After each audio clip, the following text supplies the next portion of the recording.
I'd like to thank, first off, Ryan for inviting. Does it need to go down the volume a little bit?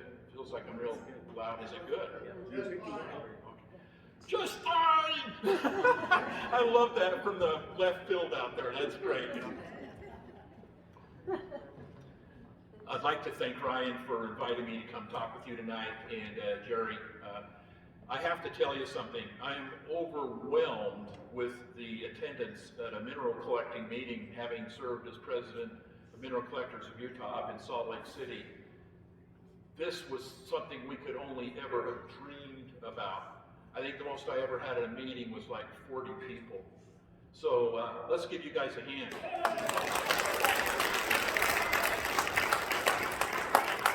You know, it's really sad. Us old-timers look around and we see lots of organizations dying. And the lifeblood of any organization, as your leadership knows, is getting young people involved. And so when I hear you guys setting up programs for the young people, I'm thinking, well, no wonder you're doing good. So anyway, my hat is off to you. You've done a really good job.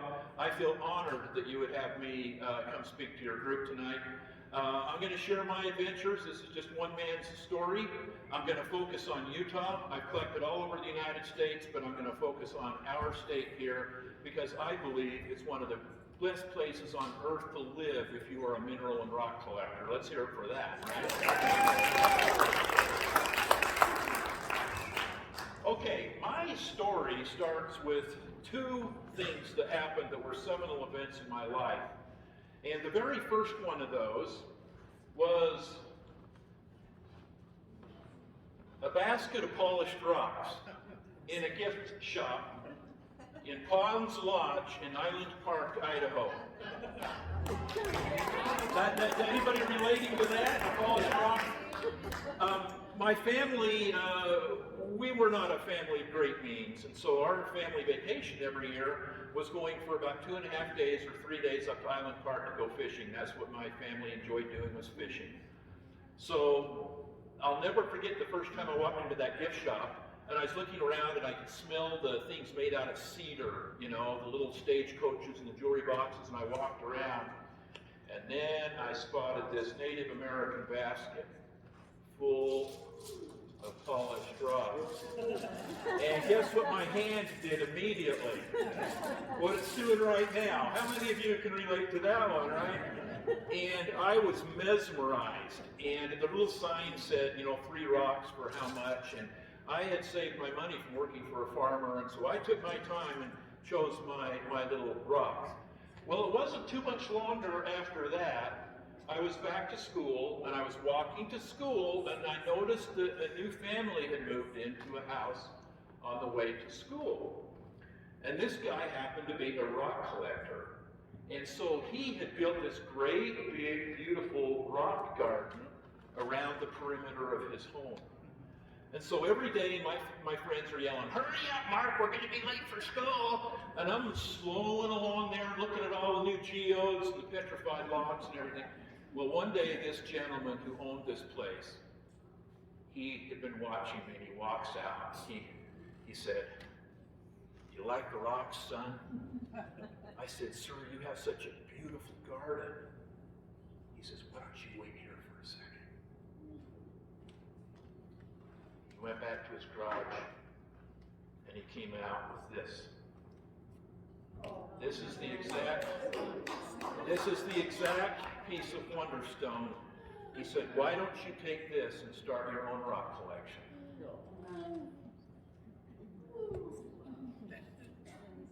I'm sorry, that chokes me up. And you know why it does?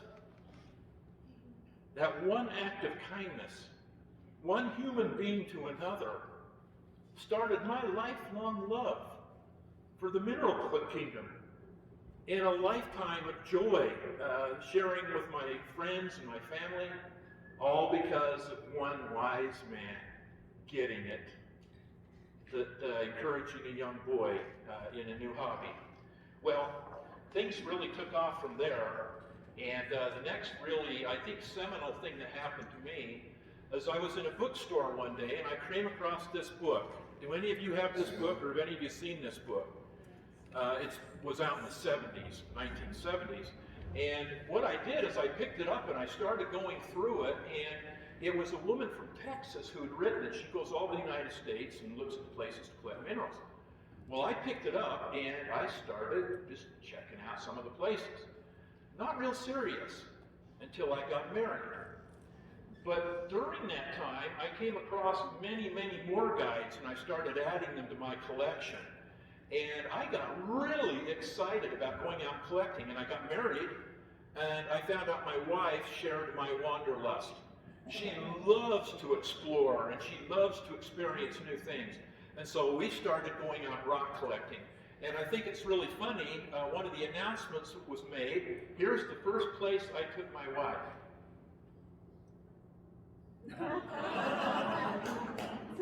True story. Now, she calls it the Nephi Onyx Quarry, or the Red Quarry, or something in her book. It's not really technically onyx, it's banded calcite. It looks like onyx, but it's beautiful stuff. And so that was really the beginning adventure for my family when we went out to get that. The next place we went, obviously I wanted to go there because I wanted to see where this had come from, right? Well, have you ever been in a situation where you walked into an environment and you were completely overwhelmed sensory-wise, visually? When I walked into that quarry, and believe me folks, this was decades and decades ago, the ground was literally covered with wonderstone. Because back in the day, people used to get great big chunks of wonderstone, and that's all they would collect, and they'd leave all the little pieces all over the ground. But for me, I wanted the little pieces, not the great big garden specimens, you know. So it was literally, it was like a kid in a candy store. Well, over the years, I took many groups back. That's my good wife sitting on a pile of wonderstone there. See the picture in the top corner there? One day when we pulled up, I decided I was going to do something different. I was only going to collect pieces that had eyes on them. This is a perfect target. That's natural. And so I collected a whole flat of ones that just had perfect eyes on them. And that was really fun. And then you can see the other picture. I decided to start tumbling some of it, and it gets a very beautiful satin finish on it when you polish wonderstone. You mentioned the Dugway geobeds. I've been there more times than I can remember, taking many groups out there. The funny thing that I always find when I go to the Dugway geobeds, you got people down there in the pit, you know, sweating all day long, looking for the great big, you know, 7, 8, 9-inch in diameter geodes, and they're chucking right and left all these great geodes, you know. And I sat there one day on the top of a discard pile, and I did not get off that discard pile for an hour and a half. I had a whole box full of geodes over this side. Perfect. Absolutely perfect geodes. And then the other thing, as you'll see later in the presentation, I collect micros. So I started collecting the little fragments that people had just chipped and thrown off to the side. They make beautiful specimens for micros and thumbnails that you can look at under a microscope. So anyway, Dugway geobeds, another just wonderful place that we have here in our state. Utah Light Hill near Lucin, how many of you have been there before? Okay, for most of its history that I've been alive, it's been under claim. When I was up there, as far as I know, it wasn't under claim, but I didn't even go in the mine. There was so much discarded stuff along the road that I just parked my truck and filled a little flat full of stuff, and I didn't even have to step more than about 20 feet away from my truck. And, if you want to see something beautiful under a microscope, look at crystallized veracite and metaveracite under a microscope. It just takes your breath away. It's so beautiful. Iron Mountain, Iron Springs, how many of you have been down there west of Cedar City? Okay, this is just an incredible thing. Magnetite crystals, they almost look like they're, if you're a Star Trek fan, it looks like something that came from the Klingon home world or something, you know. The crystals are just really cool, you know, triangular in shape. And one time I went down there, again, I like to specialize. I decided all I'm going to collect today is lodestone. That's magnetite that's actually magnetic. You can see the one with the paper clips on it. So all I did all day, I collected a whole bag full of lodestone, and then I went home and I dumped them in a big container of iron filings I saved from my metal saw when I fabricate stuff out of metal. And so all my little specimens have little, patterns all over them of the iron filings. This place is very special to my family and I. For years, we went down to Milford early spring every year, and before there was an active program to close all the mines in the state, there were so many mines and places to collect around Milford. It was an embarrassment of riches. And we spent many happy hours collecting. You can see we also ride motorcycles, and so we just made a really fun trip out of it. They used to have a wonderful little Chinese restaurant at the Station Motel, and we'd have Chinese food every time we went there too. Really fun.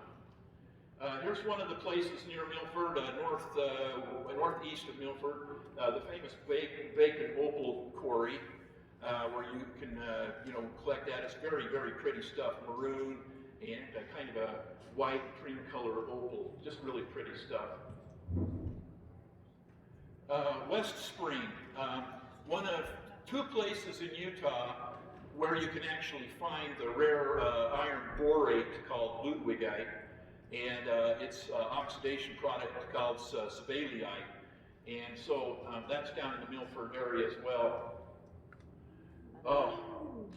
I was one of the lucky people that got to actually collect in the famous Blue Acre site in the bottom of the OK mine before it was all gone.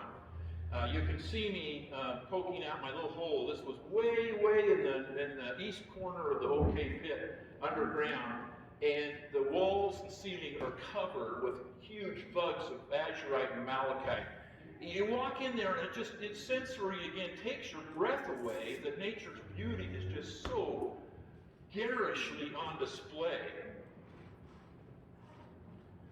How many of you guys have enjoyed cleaning the day's catch at the end of a good day of collecting, right? Isn't that fun? Just kind of going through the box, really for the first time taking time to look at your specimens a little bit. I want to talk about this for just a second. This is really a disappearing part of Americana, the rock shops. Some of you probably, as you've traveled the United States, have made it a point to look for the rock shops. And they are vanishing at an alarming rate. In fact, just in this picture here, two of them have vanished. The top one is in Bend, Oregon. The next two are in Moab. That's still around. The one down here in the corner with me standing in front, that was Ernest Shirley's rock shop in Hanksville. Did any of you ever go there when it was open? About a year before Ernest passed, I stopped by to talk to him, and he was so gracious. He says, "Mark, I want to show you something." And he took me out to a shed in the back of his shop, and there was a great big femur from a sauropod, a Jurassic sauropod that was probably about 8 or 9 feet long. And that was just an awesome thing to see that in his little rock shop. The big glass case there, that was Rick Dalrymple's personal mineral case in Rock Pick Legend Company in Salt Lake, if any of you have ever been there. That's now sadly no longer around either. Okay, people always ask me when they're getting into minerals, well, what do you collect? And I said it's completely a personal thing. And so these are kind of the sizes that most collectors specialize in, one or the other.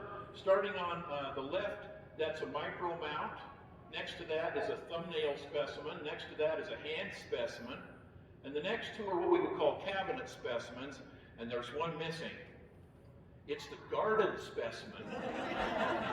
The great big chunks that you bring home, like, somebody help me lift this sucker, man, it's about 250 pounds. How many of you have got a few garden specimens there? Yeah, I knew you would. As I got more into mineralogy, one of the most just fun things to do was to sit down with my field guide after collecting and go through and identify the mineral species that I had collected. And back in the day, this was before MinDat. And so it took a little bit more sleuthing to identify your minerals. But I spent many happy hours, I built my own labels for my micros and my thumbnails and my cabinet specimens, and I just had a ball identifying the different mineral species. And of course, you're all familiar with MinDat, right? MinDat.org.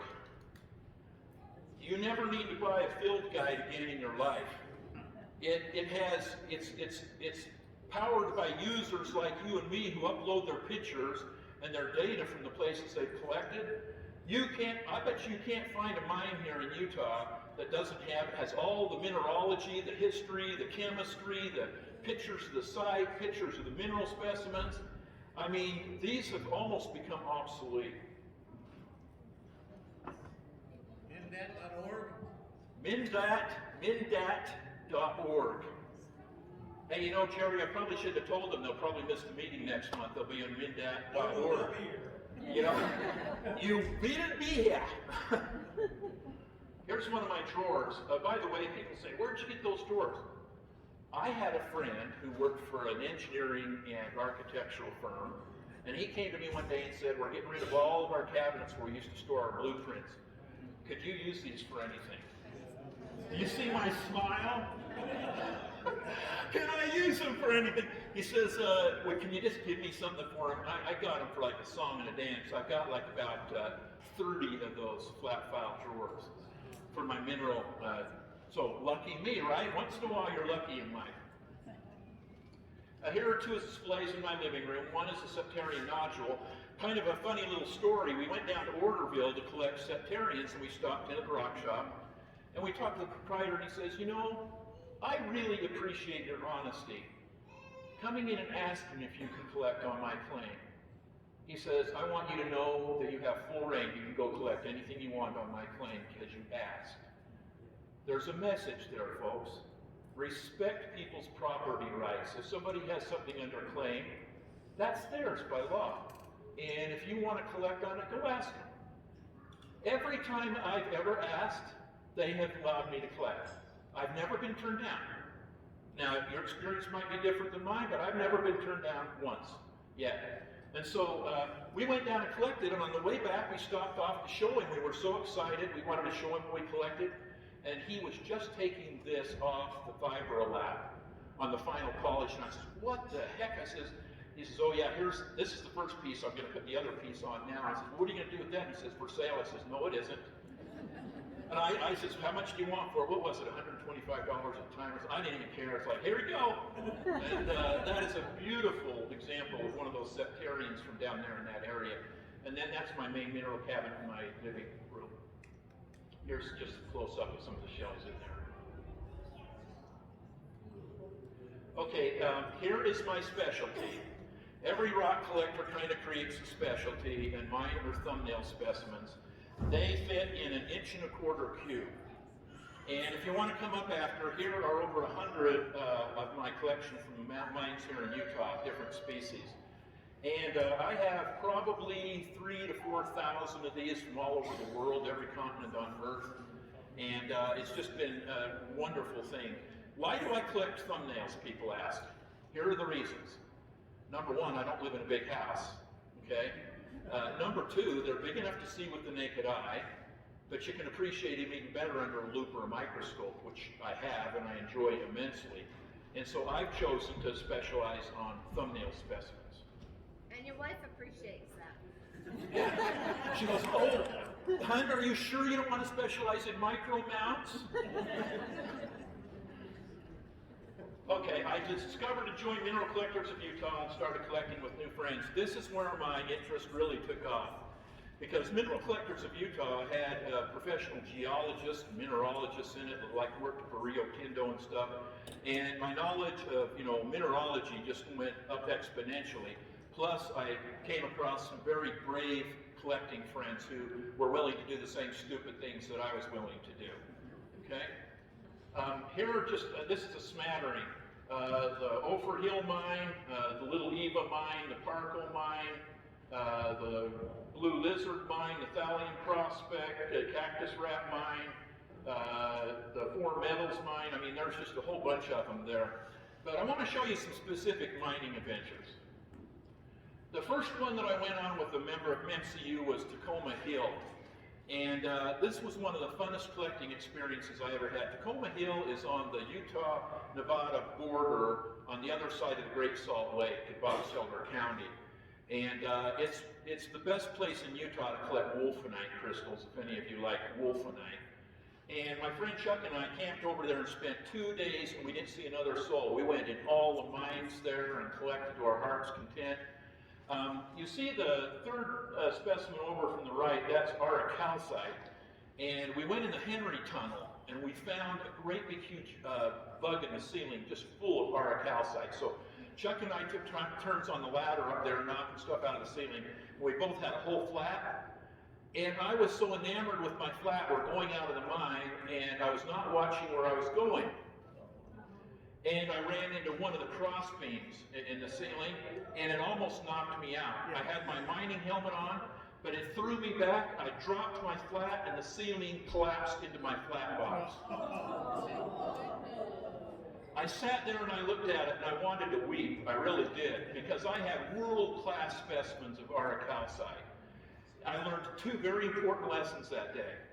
Always wear a hard hat when you're in a mine, and number 2, always look where you're going.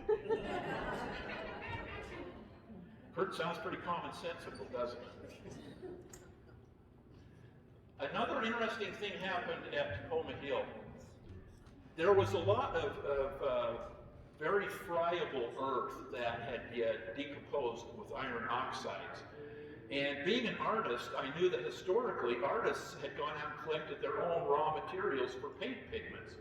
And when I saw these colors, I thought, well, there's red ochre and yellow ochre, exactly as an artist would squeeze it out of a tube of oils or watercolors. And so this is when I started collecting sand and pebbles. When I was out rock collecting, I had a couple of baggies, and these were the first 2 vials that I got from Tacoma Hill. And when I got home, I went to the local chem shop, the science store, and I bought a whole case of 4-dram glass vials to put my sand collection in. And actually, this is the opening thumbnail of my YouTube video on collecting sand. I had a wonderful time in the Polestar mine. The Polestar mine is out in the Gold Hill district, and Chuck and I were collecting cupro-tungstite, kind of a rare mineral. And I was sitting there pounding the rock, and I felt this rush of wind, and I looked up, and there's a great big bat there. And he landed about 4 feet from where I was pounding the rock, and he just kind of shook things out, and then he just looked at me.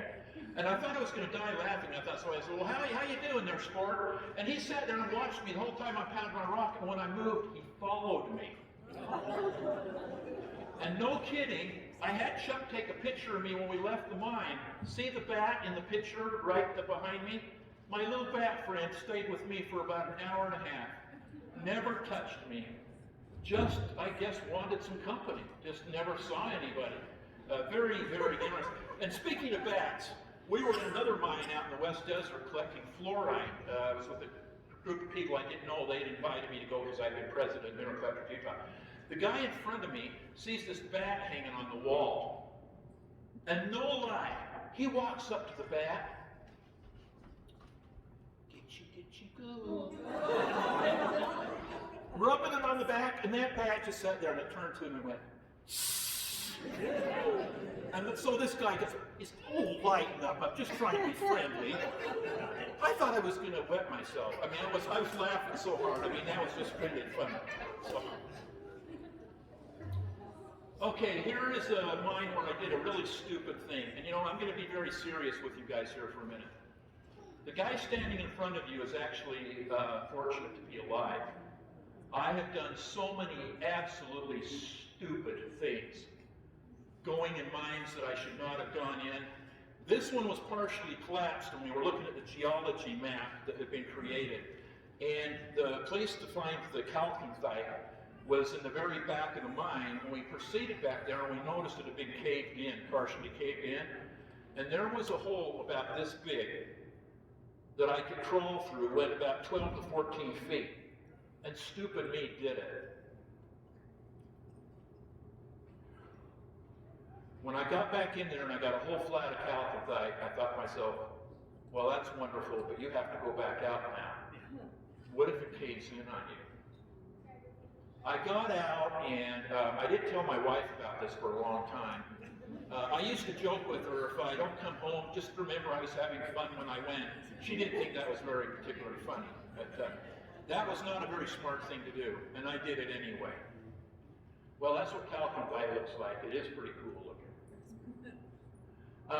This is the only slide from another state. I was back in New Hampshire teaching. I took an extra day and went to the Ruggles mine, famous for its uranium minerals, its beryl, and especially its mica. And I collected great big sheets of both biotite and muscovite mica. Well, I was sitting there collecting, and I felt this thing jumping around, and it was this little toad. And so I picked the little guy up and talked to him for a little bit, and it's just, I've had so many interesting encounters with wildlife out collecting. It adds to the experience. Rattlesnakes included? Yeah, let me tell you something about rattlesnakes. I have encountered many rattlesnakes. In fact, I was straddling one time. I've never been harassed by a rattlesnake, ever, ever, ever. They don't want to hurt you. They just want to live. I've never hurt one either.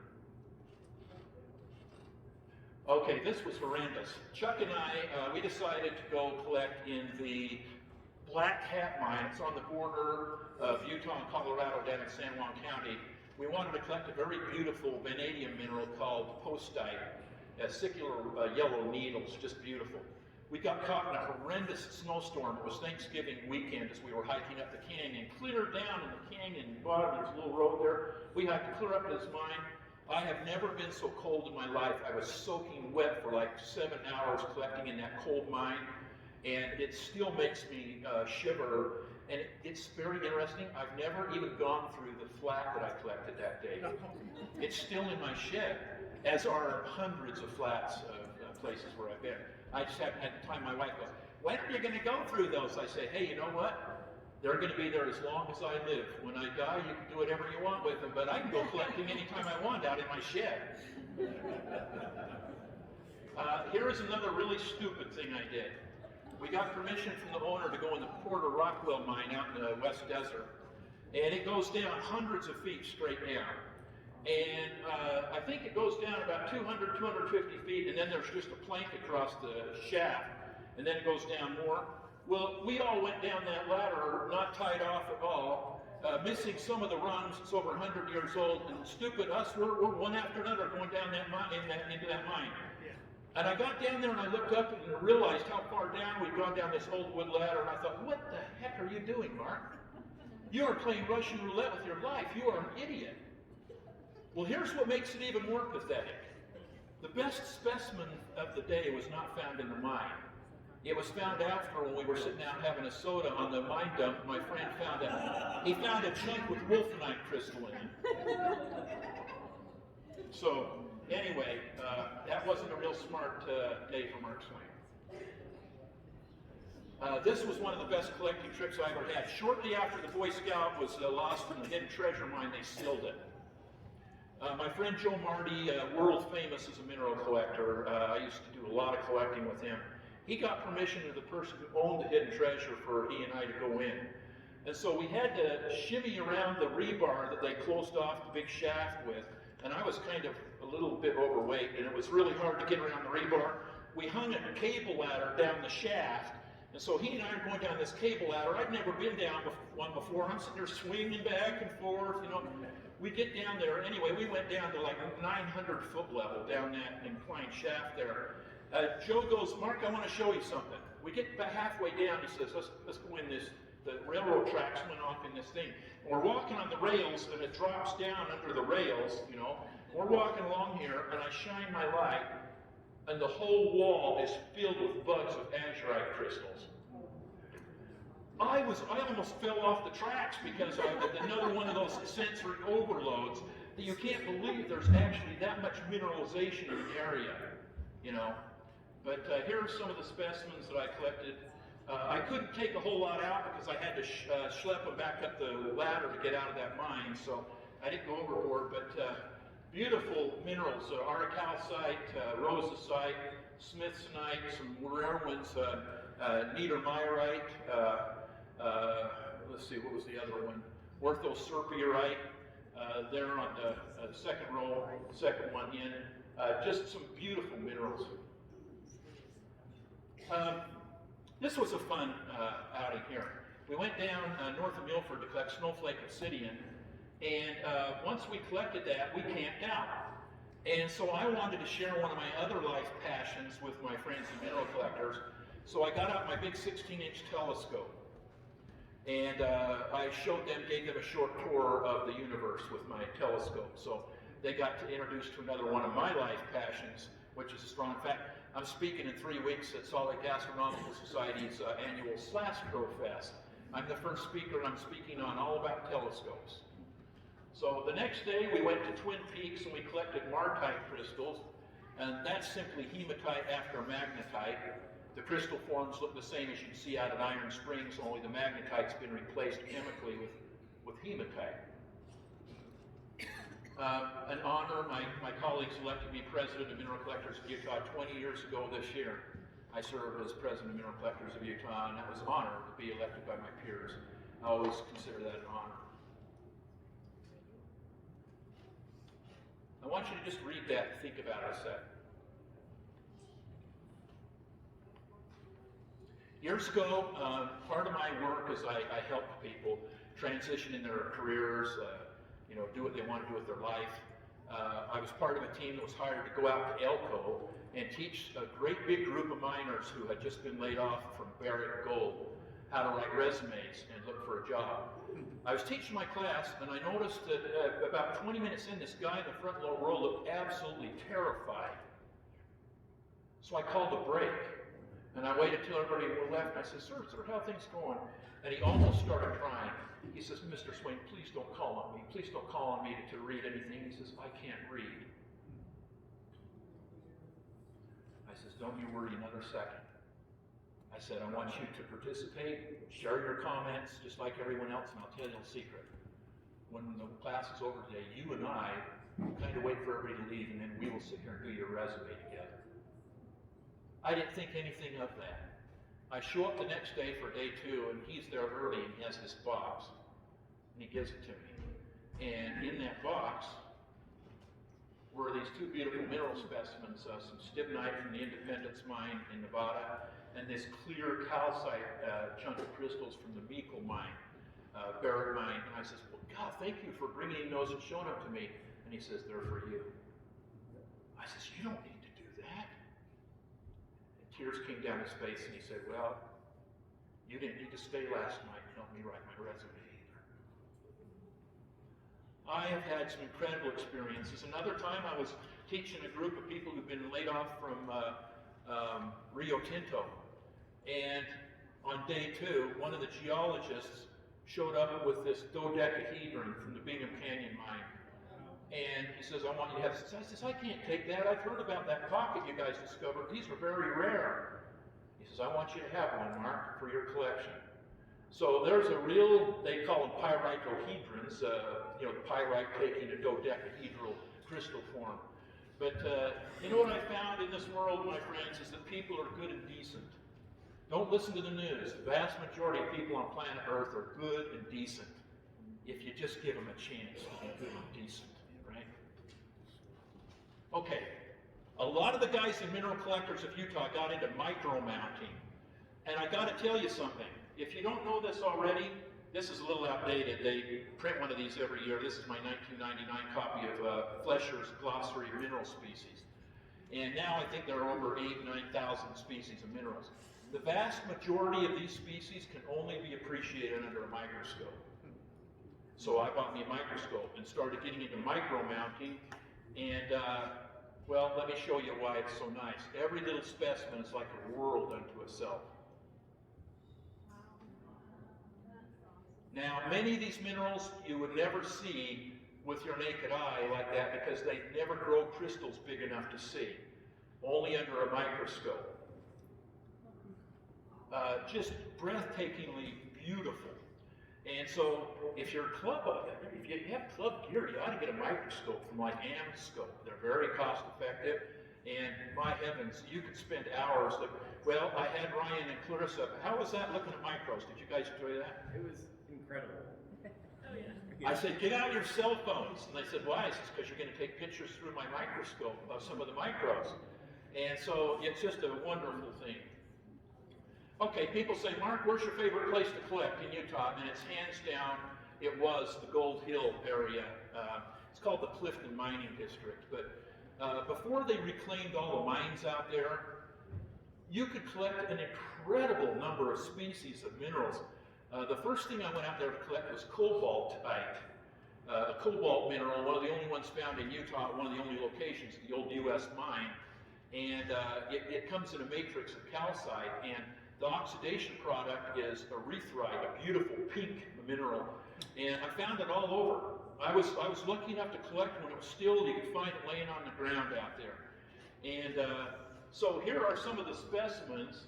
Well, first off here, I collected in Gold Hill when you could go in there before it was closed off again.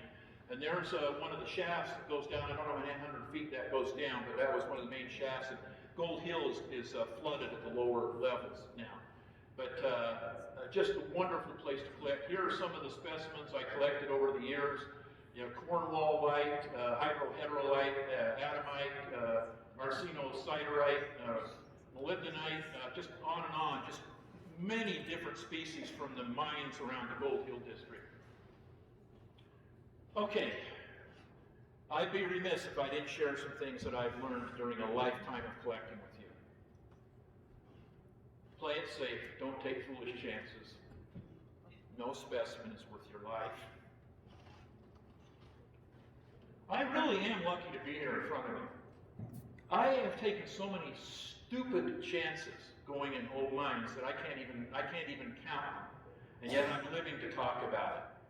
And how many times do I tell people that you could probably find better specimens on the mine dump if you dig down a little bit, because they were only looking for the pieces that had enough minerals in them to be economically feasible. And there are mineral specimens all through those mine dumps. Some of the best things I've found are on mine dumps. Number two, you don't always have to pound on rock. Again, sometimes the best specimens are found right on a mine dump or right in the road as you drive over it with your truck, right? Absolutely. I mean, it's true, isn't it? Absolutely. It really is true. Please enjoy the hobby on your terms, whatever you choose in terms of breadth or depth. There's plenty of room for all of us. Some people in here might like beautiful polished rocks. That's wonderful. Others of you might really get excited seeing how many species of minerals that you can collect in your life and check out. That's okay too. You know, whatever way you want to approach the hobby is the way that you should approach it. There's room for all of us in the big tent, isn't there? Always collect with another person, again from a hypocrite. When I first got into it, I remember one day I was down in the Yellow Cat district, and I'm deep in the Parkle mine, Little Eva. It was the Little Eva mine. I'm all down there. There's not another soul for like 20, 30 miles around from the interstate. And I'm thinking, what happens if this mine caves in? My wife didn't even know where I was. I think, you idiot. I collected some beautiful uranium minerals that day, but was it worth my life? I think not. Collecting minerals and rocks is a lot like fishing. Where's Dave, my friend there, who came tonight to watch? He is a world-class fisherman. I'm not, but I've heard fishermen say that there are good days and better days when you go fishing. No bad days. How many of you feel that way about rock and mineral collecting? You know, even if you don't find anything, just the camaraderie and being out in nature is a wonderful experience. Share your love of minerals and rocks with others. And folks, this is what I have found in my life. Here's a little secret. If you want to be happy, share what makes you happy with other people, because you multiply your joy exponentially. That is where the real joy comes from in life, is sharing what you love with other people. Well, here's Ryan and Clarissa at my table looking at micromounts. Whoops.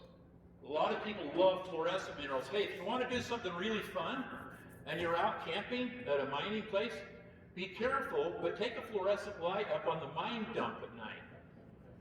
It might blow your mind, the beautiful fluorescent specimens that you would never know during the day that are sitting right on that mine dump. Okay?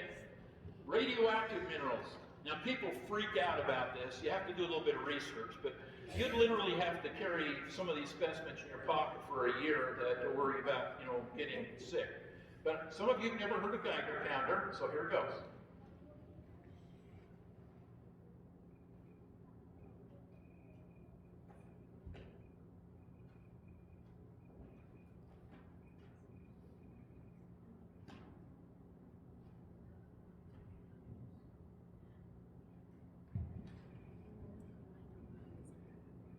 Now, I want you to notice something. The needle didn't even move. I collected a piece of uraninite one time, and I got rid of it very quickly. I put my Geiger counter on it. It just pinned the thing to the end. And the Geiger counter sounded like it was going to blow up. These here are very low, and I keep them stored safely per the recommendations and guidelines, just so I can show people. Okay, here's one of my storage sheds. And I literally have hundreds of flats of minerals, and my wife goes, hon, when are you going to kind of maybe start going through those? Kind of like she knows I'm not going to live forever, you know? So I go through 3 or 4 flats here and there, and I take a couple of specimens and then give them away to people who are interested. I've given away tons of minerals and started lots of young people on their own with rock collections, just like a certain rock collector did with me all those years ago. I took this 2 days ago. Here's 2 tumblers running 4 barrels of petrified wood I just collected from Hanksville area. We went on a trip about 3 weeks ago and got some petrified wood. So I love to give people polished rocks when they come over to my house. These are my keepers here, but I have a whole other basket at home, ones that I just give people when they come visit. About 15 years ago, I built 2 displays you see on the right there, an ender at the Davis County Fair and the Utah State Fair, and 1 blue ribbons. In 2019, I thought, I really want to do this right. So I built a very professional cabinet, and I entered at the Utah State Fair and the Davis County Fair, and I won blue ribbons and best of show on both of those. You know what that tells me? It doesn't tell me Mark Swain was such a great exhibitor. You know what it tells me? It tells me people haven't seen the mineral beauty of the state of Utah.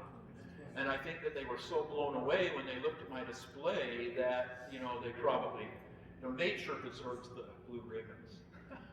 I just put them in a box.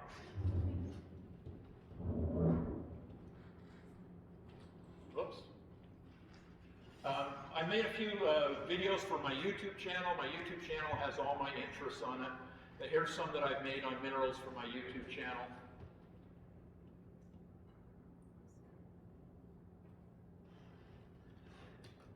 What's your YouTube channel? It's Mark Swain.